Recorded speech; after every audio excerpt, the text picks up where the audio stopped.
अब जरा दिल थाम के सुनना प्यारे, रब ने जिब्रील को भेजा, जा मेरे महबूब से जाके कहानी बता दे।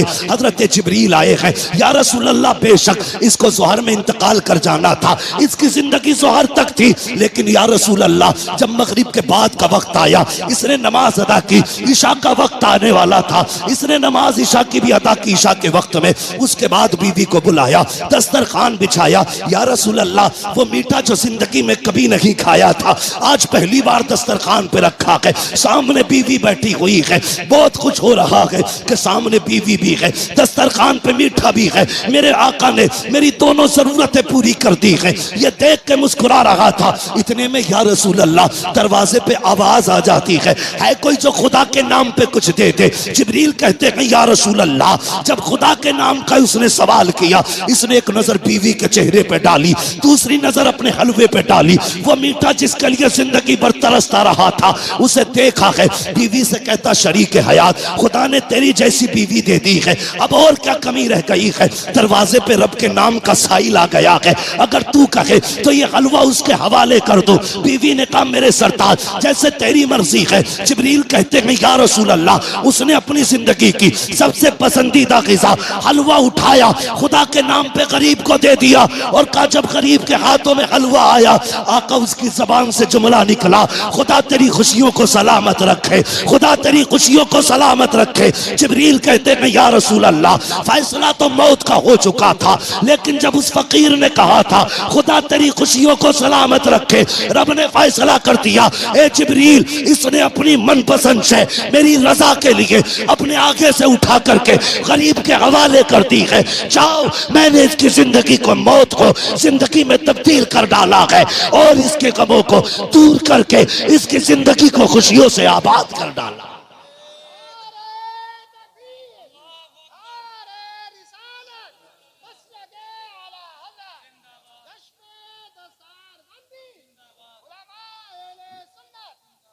भाई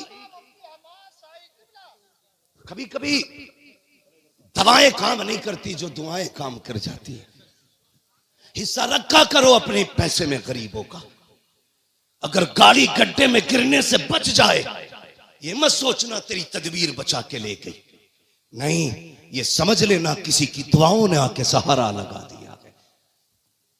हाँ, किसी की दुआओं ने सहारा लगा दिया है। इसलिए बदलो अपने आप को, बदलो अपने पैसे में रब के नाम पे मांगने वालों का हिस्सा रखा करो और हर चीज तदबीर से नहीं दुआओं से भी हासिल किया करो। लोगों से दुआएं लेने के हालात पैदा करो, दुआएं लेने के हालात। लेकिन मेरी कौम के जवान एक तकलीफ है मुझे, सिरसखेड़े में जितने पुरानी दीनदारी है ना उससे बड़े बड़े डीजे भी बजते हैं शादियों में। ये खबरें भी हमें मिलती हैं, जहां तुम्हारे जलसों की शोहरतें हैं वहां तुम्हारे डीजे की भी शोहरतें कम नहीं है। कौम तबाह हो गई भाई। क्या एक निकाह करने के लिए सिर्फ इतना है, पूरी शादी में निकाह सुन्नत है, बाकी कितने काम सुन्नत वाले करते हैं। 7 दिन पहले से अम्मा ढोल लेके बैठ जा रही है। एक दिन रात में गुजरा 3 बजे मैंने देखा लड़की आ रही। हम लोग तो रातों में अक्सर चलते हैं। मैंने कहा ये क्या मसला, मौत हो गई क्या? कि नहीं परमल बटे। मैंने ये क्या मसला? कहा नहीं गीत थे, फला के घर शादी है तो 3 बजे परमल बट रहे। इससे अगर ईशा के बाद कह दो या मगरिब बाद कह दो सूरह वाक़िया पढ़ ले तो कहेगी आंखों में दर्द हो रहा, परमल लेने 3 बजे जागी। ढोलकों ने तबाह कर दिया। जानते हो इन चीजों ने हमें हुजूर से दूर कर दिया है। तेरे कदमों में जो है गैर का मुंह क्या देखे, कौन नजरों में चढ़े देख के तलवा तेरा। और हम तो ये कहते हैं या रसूल अल्लाह तेरे टुकड़ों पे पले गैर की ठोकर पे न डाल, छिड़कियां खाएं कहां छोड़ के सदका तेरा। सुभान अल्लाह, सुभान अल्लाह, बहुत अच्छे। हम क्यों जलील हो रहे हैं? हाँ, कुछ बातें ऐसी हैं जो मैं माइक पे नहीं कह सकता, लेकिन तुमसे कहना जरूरी थी, इसलिए कि सिरसखेड़े वालों तुम्हारे दिमाग भी बड़े खराब हुए। नहीं कह सकता माइक पे उन बातों को, इशारातन समझ जाओ। डॉक्टर इकबाल ने कहा था कि मोहम्मद से वफा तूने तो हम तेरे, ये जहां चीज है क्या लो हो कलम तेरे। इसका क्या मतलब है? इसका मतलब यह है खुदी को कर बुलंद इतना कि हर तकदीर से पहले खुदा बंदे से खुद पूछे बता तेरी रजा क्या है। बदलो अपने आप को। जानते हो इन चीजों ने हमें दूर कर दिया हुजूर से। गानों ने उम्मत को तबाह करके रख दिया। एक होता है इनफरादी गुनाह, एक होता है इज्तिमाई गुनाह। मुफ्ती नईम साहब चले गए भाई। एक होता है इनफरादी गुनाह, एक होता है इज्तिमाई गुनाह। इनफरादी गुनाह तो ये लीड लगी है हम खुद सुन रहे हैं, और इज्तिमाई गुनाह ये है कि ऊपर रखे सुराही, नीचे रखा साउंड, फुल आवाज करके धमाधम चल रही है। ये वो बिला वजह का गुनाह है जिसे लेके तुम अपनी नस्लों को तबाह करने पे लगे। बिला वजह का गुनाह। मैं इस पे ज्यादा लंबी गुफ्तगू नहीं करूंगा, वक्त हो चुका है, इसलिए कि थोड़ी ही देर में पीरे तरीकत रहबरे राह शरीयत नबीर आला हजरत, हाँ खानकाहे आला हजरत का चश्मो चराग, हम आशिकान की जान, हमारे अकीदे की पहचान, इमाम अहमद रजा खान का शहजादा हुजूर अहसन मियां साहब किबला तशरीफ लाने वाले हैं। हाँ लाने वाले नहीं, इंशाल्लाह। कितनी देर लगेगी? आने वाले हैं इंशाल्लाह। थोड़ी देर में हजरत तशरीफ लाने वाले हैं। देखना यार, चेक के कहोगे यार अगर अहसन मियां का चेहरा ऐसा है तो बरेली के अहमद रजा का चेहरा कैसा? देखना, देखते रह जाओगे। हाँ वो जात भी आने वाली है इंशाल्लाह। और देखना जब वो आएंगे ना तो हर तरफ नूर ही नूर नजर आएगा, महफिल में रूहानियत नजर आएगी। मैं बात पूरी कर लूं अपनी इजाजत हो तो? थके तो नहीं अभी आप लोग? मैंने हाथ नहीं उठवाए थे आपके बीच बीच में। मैं इसलिए हाथ नहीं उठवाता, कहता इसलिए नहीं हूं भाई, माल अच्छा होता है तो खुद बिकता है। जी जी बेशक। शोर मचाने की जरूरत क्या है? मोहब्बत से कह दो या रसूल अल्लाह। इतनी जोर से आपने या रसूल अल्लाह कहा कि 3 मिनट तकरीर और होनी चाहिए। ठीक है जी, अगर 5 मिनट करानी है तो जरा और जोर से कह दे या रसूल अल्लाह। बहुत चालाक लोग हैं माशाल्लाह, जान लोगे क्या?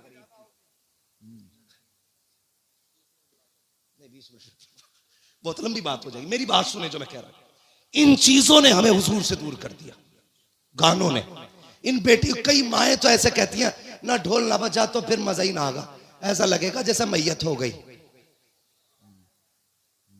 ये जो पुरानी अकड़वी बुढ़ी है ना, अकड़वी ऐसे झुक गई, बाज नहीं आ रही।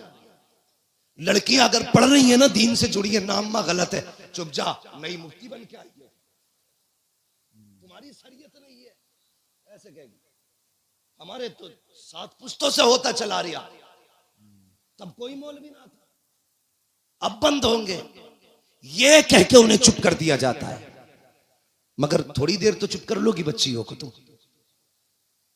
हमेशा के लिए नहीं। इस्लाम की फितरत में कुदरत ने लचक दी है, जितना के दबाओगे उतना ही हरा होगा, उतना ही उभरना है इसको। किस किस को रोकोगे? बंद करो यार ये तमाशे। एक निकाह सुन्नत है खाली, उसमें देखो 7 दिन पहले ढोलक बज रही है, गलत।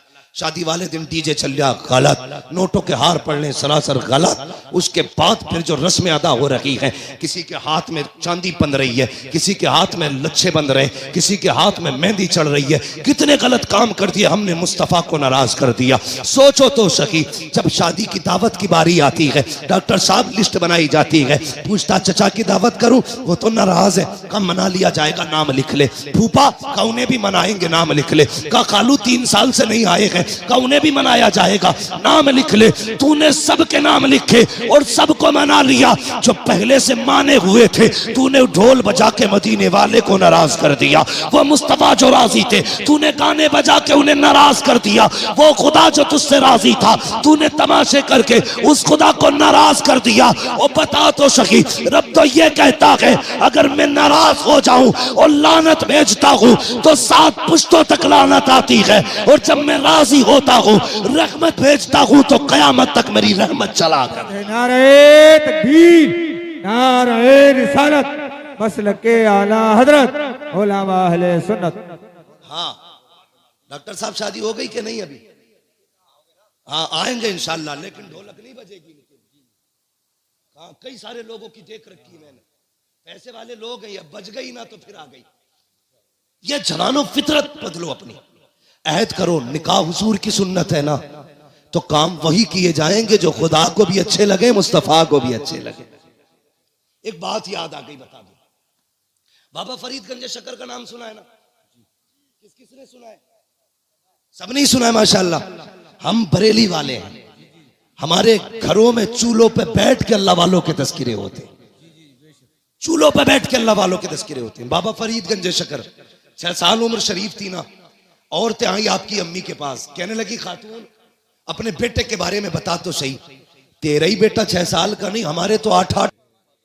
हुफाज़ कुर्रा तशरीफ फरमा है, जिनके सर पे दस्तारे फरागत रखी हुई है। अल्हम्दुलिल्लाह ये आपके इस अजीम इदारे की और हज़रत अल्लामा मौलाना मुफ्ती रज़ाउल मुस्तफ़ा साहिब क़िबला और इनके पूरे स्टाफ की मेहनतों का नतीजा है। ये आपके सामने 6 फ़ारिक़ीन तशरीफ़ फरमा है। अल्लाह ताला इस इदारे को दिन दूनी रात चौगनी तरक्कियाँ अता फरमाए और इस इदारे के ज़रिए मौला करीम हर घर में कुरान की रोशनी पहुँचाए। अज़ीज़ान मिल्लत इस्लामिया, यही है आरज़ू तालीम कुरान हो जाए, हर एक परचम से ऊंचा परचम इस्लाम हो जाए। यकीनन इस दौर में बहुत कम ऐसे लोग हैं जिन्हें कुरान पढ़ना भी आता है और कुरान समझना भी आता है। हम में कितने लोग ऐसे बैठे होंगे जिन्होंने साल भर से कुरान खोल के नहीं देखा होगा, कितने ऐसे भी होंगे जिन्होंने महीनों से कुरान नहीं खोला होगा, कितने ऐसे भी बैठे होंगे जिन्हें हफ्ते हो गए होंगे लेकिन कुरान खोल के नहीं देखा होगा। कुरान कब खोला जाता है? जब हमारे घर में मैयत होती है तब कुरान खोला जाता है, आसेब आता है तब कुरान खोला जाता है, जब बीमारियां फैलने लगती हैं तब कुरान खोला जाता है। मेरे अजीज़, ये कुरान सिर्फ मैयतों पे पढ़ने के लिए नहीं आया था, ये कुरान सिर्फ तीजों में पढ़े जाने के लिए नहीं आया था, ये कुरान सिर्फ आसेब भगाने के लिए नहीं आया था, ये कुरान पूरी कौम को सलीक़े ज़िंदगी देने के लिए आया था। ये कुरान पूरे माशरे को ज़ाब्ता-ए हयात देने के लिए आया था। आज कितनी अजीब सी बात लगती है, हमारी कौम के पास सिर्फ एक ही किताब थी और वो है कुरान, वो ही हमारी कौम को सही से नहीं आता है। कई बार तो ऐसा भी होता है कि बेटे 8 हैं लेकिन बाप के जनाजे पे कोई कुरान पढ़ने वाला नहीं, 10 बेटे हैं कोई कुरान पढ़ने वाला नहीं। कई बार बाप बड़े फ़ख्र से कहता है, अल्लाह ने 5 बेटे दिए थे, मैंने 5 कामयाब बना दिए, एक को इंजीनियर बनाया, एक को वकील बनाया, किसी को जज बनाया। रह गई कमाई की बात, तो मैंने अपनी इस 60 साला ज़िंदगी में 3 प्लाट खरीदे, 8 मकान बनाए, बड़ी कामयाब ज़िंदगी जी के जा रहा हूँ। नहीं भाई, इस धोखे में मत आना। कामयाब ज़िंदगी उसकी नहीं है जिसने बिल्डिंगें छोड़ी, अपने पीछे मकान छोड़े, अपने पीछे गाड़ियाँ छोड़ी। कामयाब ज़िंदगी वो जी के गया है जो अपने पीछे कुरान वाले छोड़ के गया। सबसे कामयाब ज़िंदगी उसकी है जिसने अपने पीछे कुरान वाले छोड़े। नौजवानों, तकलीफ भी होती है, दर्द भी उठता है, लेकिन किससे कहें, कहाँ जाएं, किससे बताएं? ये एक रोना नहीं उम्मत के लिए कि आज जब रिश्ते होते हैं हमारी कौम के अंदर और जब पूछा जाता है बेटी के बाप से, आपकी बेटी ने कितना पढ़ा है, क्या पढ़ा है, तो गरीब गर्दन झुका के कहता है मेरी बेटी ने कुरान पढ़ा है। तो अमीर बड़ी आसानी से ये कह के ठुकरा देते हैं, बस कुरान पढ़ा है, बस कुरान पढ़ा है। क्या चाहते हो? का सिर्फ कुरान पढ़ाया? कितना पढ़ाना था? का MA BA नहीं कराया? यार, हम MA BA की डिग्री को कुरान से बड़ी डिग्री समझते हैं। हमें शर्म आनी चाहिए। अगर गरीब की बेटी कुरान पढ़ी लिखी है तो हम उसके अंदर 1000 ऐब निकाल के टुकड़ा देते हैं। और अमीर की बेटी अगर कुरान का एक हर्फ नहीं जानती तो उसके दौलत के पर्दे में आकर के हम उसे सर का ताज बना लेते हैं। मैं इस बात से इनकार नहीं करता, बेटी बेटी है, चाहे गरीब की बेटी हो चाहे अमीर की बेटी हो, लेकिन नौजवानों अपनी जिंदगी का मैयार एक रखना। याद रखना कि नींद कभी पैसे से नहीं आया करती, नींद कभी अच्छे बिस्तरों पे नहीं आया करती, नींद कभी आलीशान बिल्डिंग में नहीं आया करती। नींद उन्हें सुकून की आती है जिन पे खुदा मेहरबान होता है, जिन पे खुदा मेहरबान होता है। ख्याल रखना मेरी बात का, कभी भी रिश्तों को पैसों से मत तोलना। कभी ये फैसले मत करना कि ससुराल वाले 10 लाख देंगे तो एसी लगा के मौज की नींद सोऊंगा। अगर एसी में अच्छी नींद आती तो गरीब कभी चैन से सो नहीं पाता।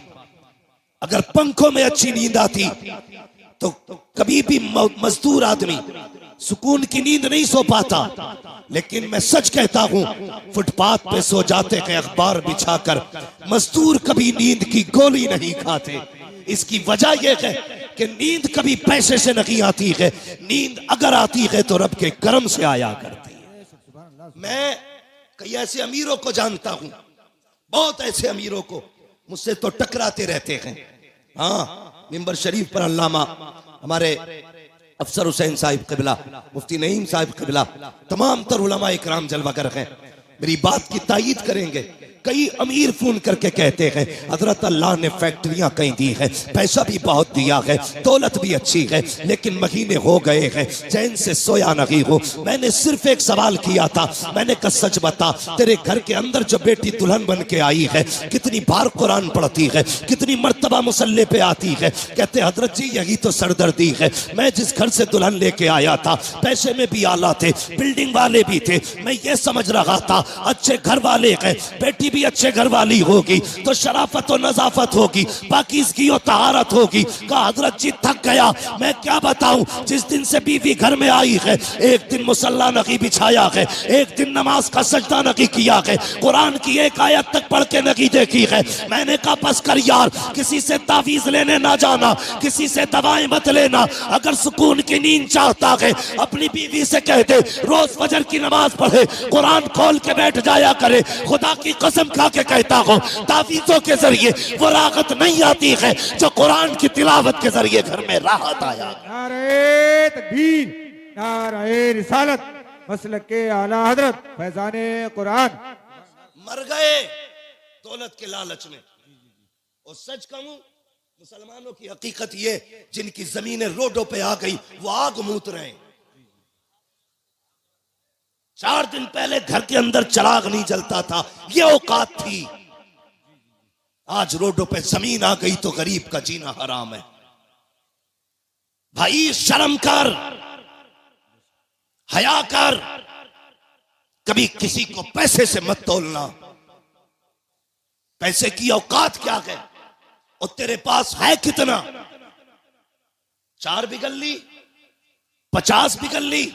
तारीख पढ़, सिकंदर आजम की कहानी पढ़, जिसकी उम्र 22 और 25 के बीच में थी, आधी दुनिया पर अपने फतह का परचम लहरा चुका था, आधी दुनिया पर। और उसको सिकंदर आजम इसलिए कहा गया, अगर जिंदगी मोहलत दे देती तो वो पूरी दुनिया पे अपनी हुकूमत का परचम लहराता। लेकिन फतह करता जा रहा था, रास्ते में सांप ने काटा, जहर फैला। उसने बुलाया अमीर अपने वजीर को, कहने लगा यार मेरा किसी जहरीले जानवर ने, कीड़े ने काटा है। चेक किया तबीबों ने, कहा सांप का जहर है। उसने कहा सांप का जहर इलाज करो। बड़ा घमंड था उसे अपनी पावर पे। सारे तबीब थक गए लेकिन जहर न निकाल सके। कुछ दिन गुजरे, कहा मरने वाला है तू, बचेगा नहीं। जब इतनी बात उससे कही उसने वजीर को बुलाया, कहा मैं इतना कम नसीब हूं कि अपने वतन में भी मौत मैसर नहीं हुई है। जाओ जितनी दौलत है ऐलान कर दो, है कोई जो सारी दौलत के बदले में चंद सांसें उधार दे दे। कहा क्या करेगा? कहा इतनी सांसें मिल जाए कि अपने वतन में जाके मर जाऊं। वजीर ने रो के कहा था, बादशाह किस ख्याल में है? माना कि जमीन पे तेरा झंडा है लेकिन जिंदगी पे तेरी हुकूमत नहीं चलती है, मौत के फरमान पे तेरा साइन नहीं होता है। वो और ही पावर है जिसके फैसले से जिंदगी मिलती है, जिसके फैसले से मौत आया करती है। उसने कहा ऐलान कर दो, जितनी चाहे दौलत ले लो लेकिन चंद सांसें कोई उधार दे दे। सबकी गर्दनें झुकी और सबने कहा था बादशाह मौत जो आने वाली है इसको पैसे से नहीं टाला जा सकता, कोई तेरे पैसे से तुझे चंद सांसें नहीं दे सकता। उसने जब इतना सुना कहा था अच्छा अगर ये फलसफा है तो लो, अगर इंतकाल हो जाए तो कफन के बगैर हाथ निकालना। कहा किस लिए? ताकि दुनिया को पता चल जाए, कभी दौलत पे गुरूर ना करना, अपने इकबाल पे गुरूर ना करना। मेरे खाली हाथ देखेगी दुनिया समझ जाएगी हमारी औकात क्या है। जब सिकंदर जैसा आदमी खाली हाथ आया था तो दुनिया से खाली हाथ गया। नारे तकबीर, नारे रिसालत, मसलके आला हजरत, रज़वियों की तकरीर, नबी के दुश्मनों की फूट गई तकदीर। हाँ, ये डॉक्टर साहब भी मेरे दोस्त हैं। अब मैं बताना शुरू करूंगा। मेरे भाई गौर करें, मैं सारे डॉक्टरों से दोस्ती नहीं करता हूं।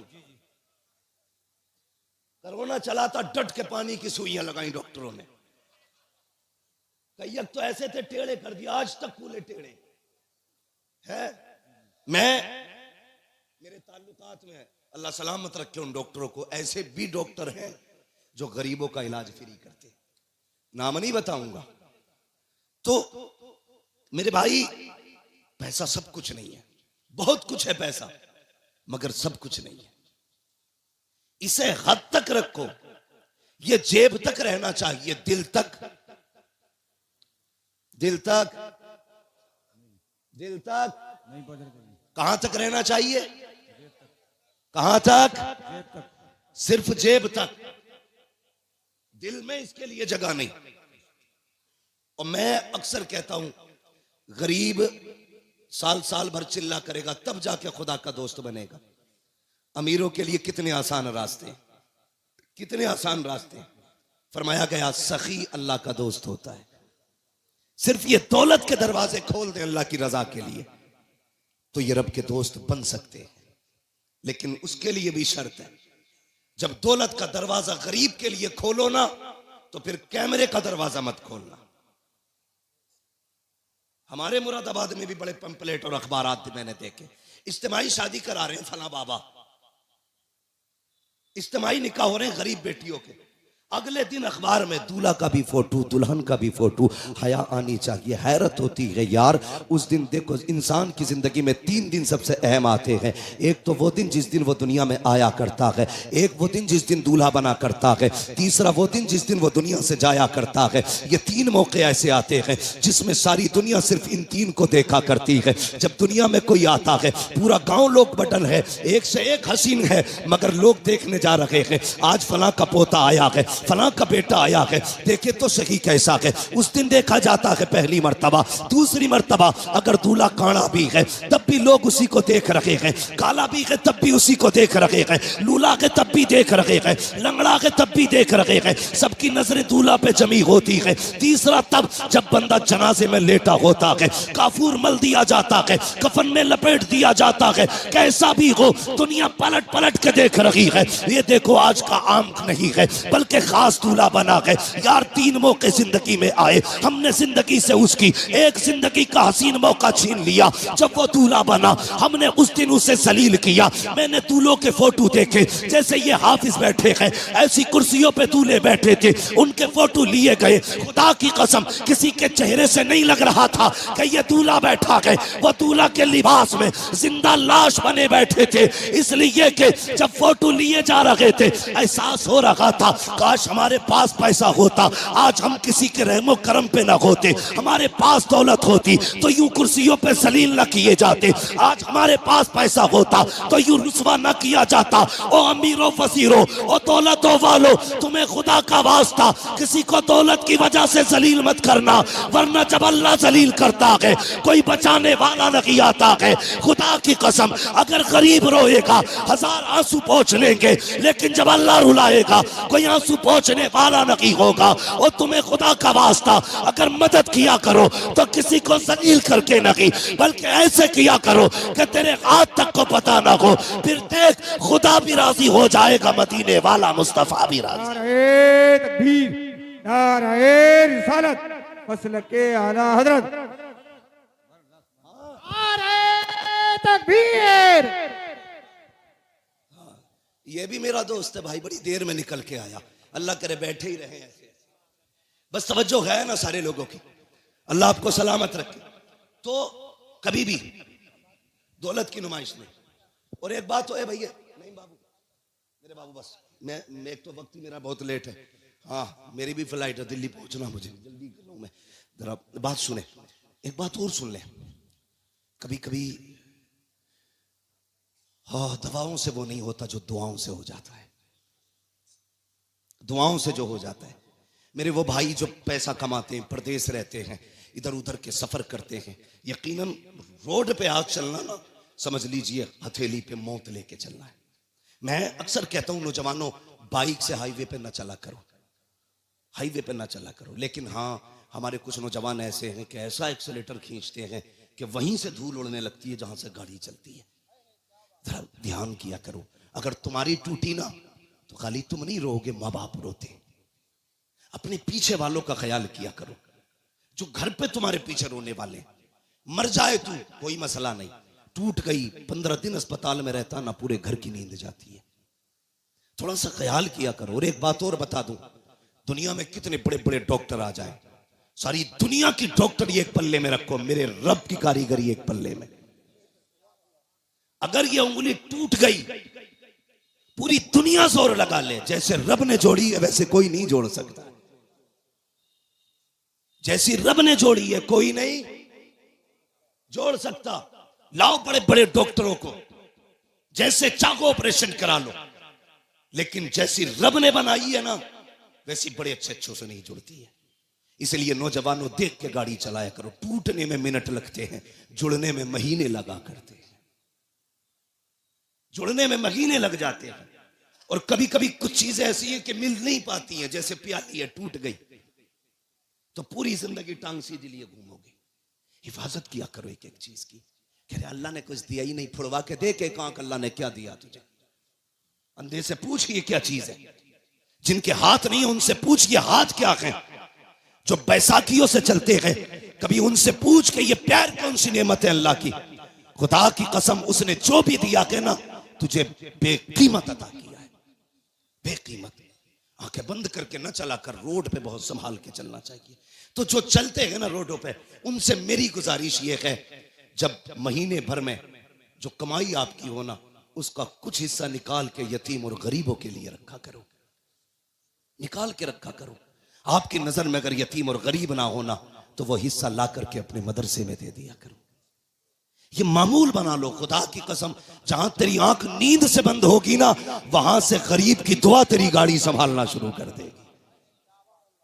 गरीब की गाड़ी वहां से संभाल लेगी। कई बार हम खुद कहते हैं, यार उम्मीद नहीं थी बच के आने की, लेकिन पता नहीं कैसे बच गई। नहीं, ये तेरी कारीगरी। लोग कहते हैं मैं सोता रहा, गाड़ी सीधी चलती रही। नहीं, स्टीयरिंग तूने नहीं संभाल रखा था, स्टीयरिंग किसी की दुआओं ने संभाल रखा था। इसलिए अपनी कमाई में हिस्सा रखा करो।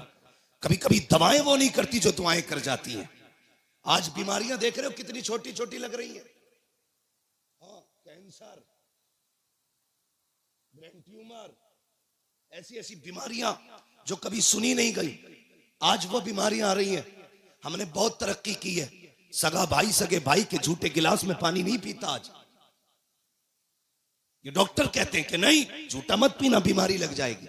मेरे हुजूर से बड़ा कायनात में कोई डॉक्टर ही नहीं है। आका फरमाते हैं सूरुल मोमिन शिफा, मोमिन के झूठे में शिफा होती है।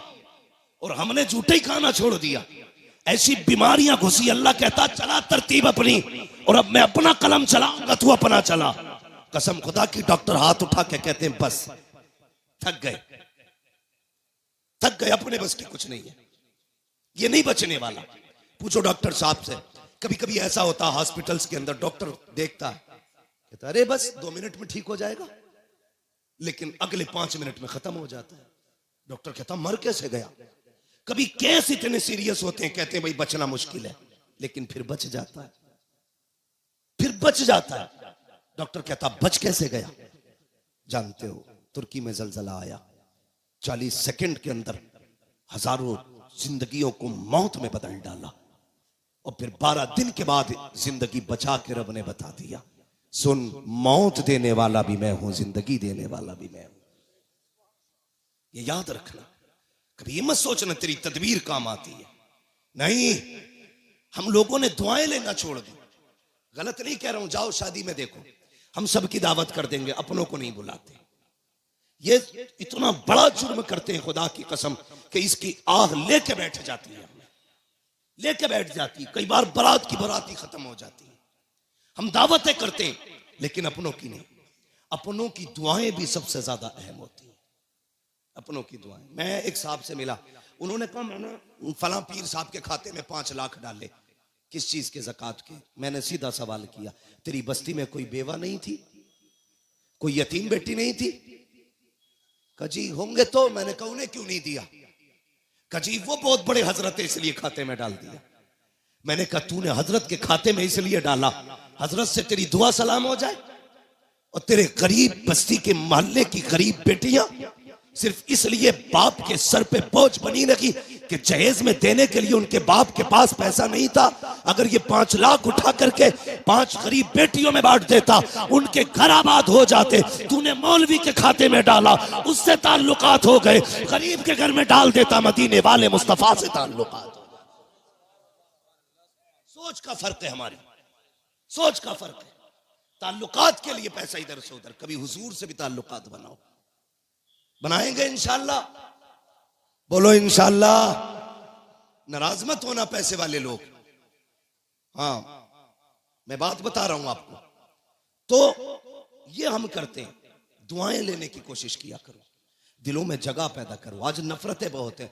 एक गांव 10 खानदानों में बटा, एक खानदान 10 नामों में बटा है, और फिर एक घर 10 झगड़ों में बटा है। एक कोई नहीं है। जिसके अपने घर में इत्तेफाक नहीं ना, वो चौराहे पे बैठ के पूरे देश की हुकूमत चला देता बैठे बैठे। अब क्या किसकी आ रही है? कांग्रेस की। फलां में किसकी बनेगी? मायावती की। हो किसकी बनेगी? बीजेपी की। तू अपना घर संभाल, देश संभालने की बातें कर रहा है। हाँ, खाली लोग, फालतू लोग बैठे बैठे देश चला रहे। नहीं, अपने आप को संभालो, अपना परिवार संभालो, खुद को संभालो, मोहब्बतें बांटो। मैंने कहा था कभी कभी दवाएं वो नहीं करती जो दुआएं कर जाती है। दुआएं लेने की कोशिश करो। 500 रुपए देगा, कहेगा मुफ्ती साहब दुआ कर दियो। अच्छा, 500 रुपए में ये कह रहा दुआ कर दियो, हो गई दुआ? मैंने कर भी दी, चल अल्लाह तेरा भला करे। यही दुआ है? दुआ कराई नहीं जाती, दुआ खुद ब खुद की जाती है। कहा नहीं जाता, जो दिल से दुआ निकले वो असल दुआ होती है, वो असल दुआ होती है। वो कोई लेता ही नहीं, उसका मसला ही कोई नहीं। अमेरिका पहुंच गए साहब, पैसा कमाया, मिलियन नहीं बिलियनों पैसा कमाया, बिलियनों। लग गई बीमारी कैंसर की, इलाज कराया, पैसे का घमंड था। डॉक्टर ने कहा क्या हाल है? साहब तबीयत ठीक नहीं है। चेकअप हुआ, डॉक्टर ने कहा 2 महीने का मेहमान है, मरने वाला है, जाओ फैमिली के साथ रह ले। हम कब पलटते हैं खुदा की तरफ? जब दुनिया ला इलाज कर देती है। जब डॉक्टरों ने कह दिया 2 महीने जिएगा बस, लौट जा, आ गए पलट के, सर पकड़ के बैठे, बड़ा परेशान हो।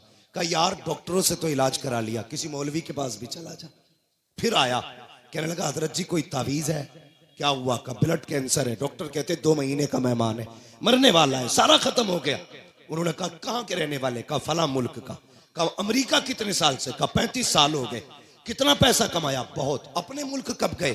का याद नहीं है। बहरहाल 25 साल से ऊपर हो गए। उन्होंने कहा सुने काम कर, अपने मुल्क वापस चला जा। अपने रिश्तेदारों को 1 महीने तक दावत खिला। पलट के आया, 1 महीने तक दावत खिलाई। उसके बाद पलट के गया, जब चेकअप कराया तो ना कोई बीमारी थी ना कैंसर था।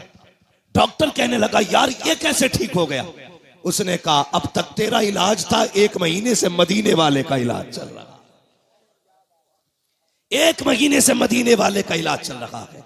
मैंने पहले कहा था कि जो दवाएं नहीं करती है वो दुआएं कर जाया करती है। आ तुझे मुस्तफ़ा की चौखट पे लेके चलूं। मेरे हुजूर के बहुत गरीब सहाबी है, इतने गरीब सहाबी कि कभी कभी खाना मिल जाता, कई कई दिन तक फाके हो जाया करते थे। एक दिन हुजूर की बारगाह में आए, अल्लाह अकबर, अखलाक करीमा देखो मेरे हुजूर का। अपने हर गुलाम से खैरियत पूछते थे। आज तो बाप बेटे से खैरियत नहीं पूछता, भाई भाई से खैरियत नहीं पूछता। इन मोबाइलों ने आग लगा रखी है। एक दस्तरखान पे 5 भाई बैठे हैं, किसी को पूछने की फुर्सत नहीं है, सारे मोबाइल में डूब जाया करते हैं। मैं कहता हूं यार अपनों को वक्त दिया करो, घर में आ जाया करो, फ्लाइट मोड डालो मोबाइलों पर और अपनों से बैठ करके खैरियत पूछा करो। पता 8 दिन से तू कहां था, तूने क्या किया है, हाल चाल पूछ लिया करो। हम तो घर में गए तब मोबाइल है, सफर में गए तब मोबाइल है, मार्केट में गए तब मोबाइल है। इस मोबाइल ने बेगाना बना दिया है। बाप बेटे से खैरियत पूछने वाला नहीं, बेटा बाप से खैरियत पूछने वाला नहीं।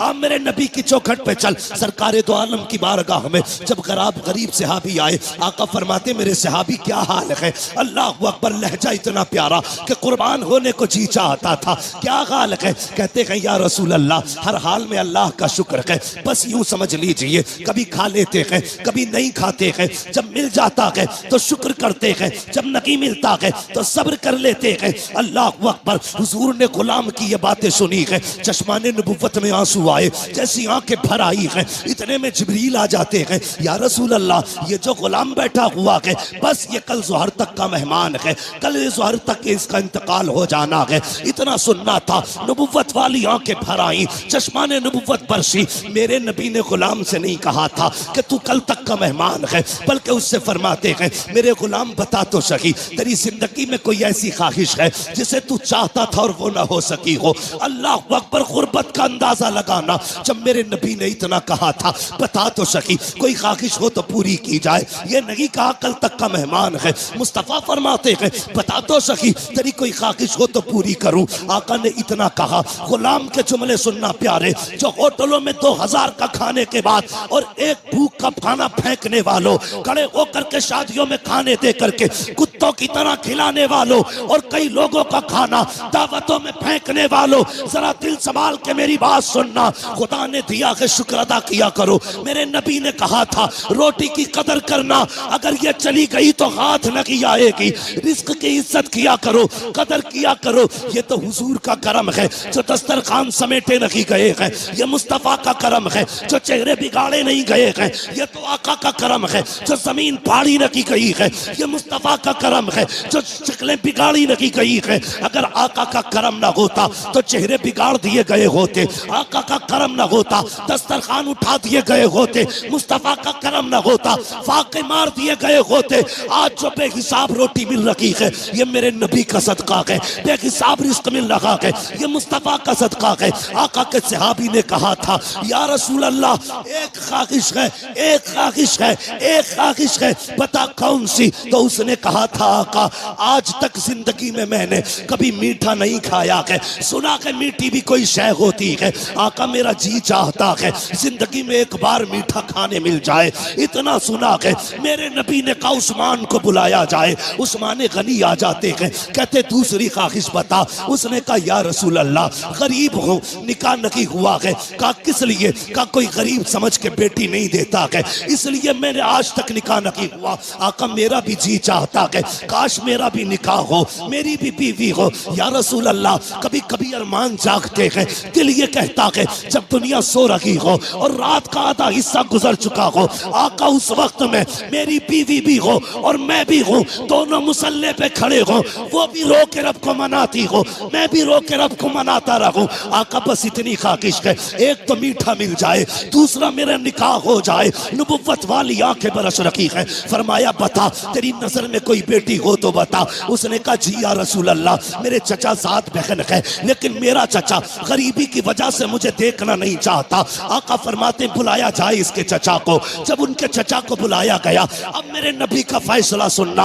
आका फरमाते हैं मेरे सहाबी, मैंने तेरी बेटी का रिश्ता अपने इस गरीब सहाबी के साथ तय कर दिया है। फिर क्या था, मुस्तफा का फरमान था, गर्दन झुक जाती है। आका फरमाते हैं कोई एतराज तो नहीं है। तो उन्होंने कहा था या रसूल अल्लाह, हक तो ये है बेटी का हाथ मांगा है, अगर सर भी मांग लेते हंसते हंसते जाने दे देते, इसलिए कि या रसूल अल्लाह जान देती हुई उसी की तो थी। हक तो ये है कि हक अता ना।